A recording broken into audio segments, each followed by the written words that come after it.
She was the person behind the scenes restoring order in Baltimore after last year's protests and riots, but few know much about Major General Linda Singh. Even though she's now heads an important agency in the state, Patricia Villone brings us her story in honor of Women's History Month.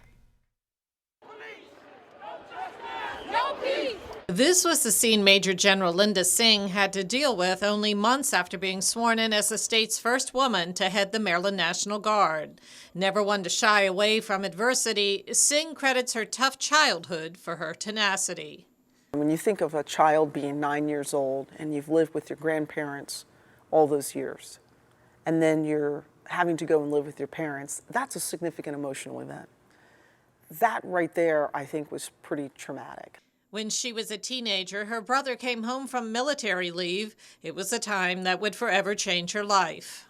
I went to my bedroom and went to bed, and the next thing I know, I woke up and he's on top of me. And then it just kind of unfolds from there. Now, I didn't tell my mom right away. I didn't tell her until days later because he was scheduled to leave and go back to the military. And so when I told her, I thought that she was going to be very supportive, and she wasn't. A huge fight ensued with her mother. She moved out, becoming homeless. I went from friend to friend at times. Sometimes I'd stay out on the street. Sometimes I had a room that I'd rent, and I was making enough money, to rent a room. And then at other times I wasn't.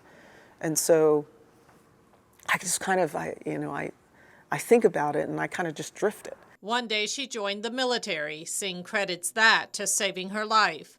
Time in Afghanistan made her realize that her childhood problems paled in comparison to what others have experienced. The Major General now mentors young students, treasuring mementos they've made for her.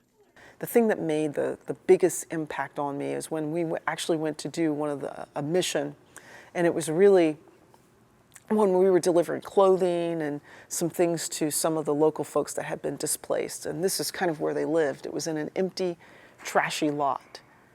And if that was not poverty, then there's nothing else in the world, I think, that could even show something like that.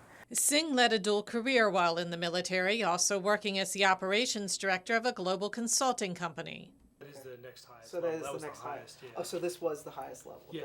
Okay. But she's taken a hiatus from that position to focus full-time as the 29th Adjutant General of Maryland. From Baltimore, Patricia Villone, CTV News. Major General Singh, her husband, and 2 daughters live in Bowie. Singh has written a book about her life, and it's scheduled to be released in May.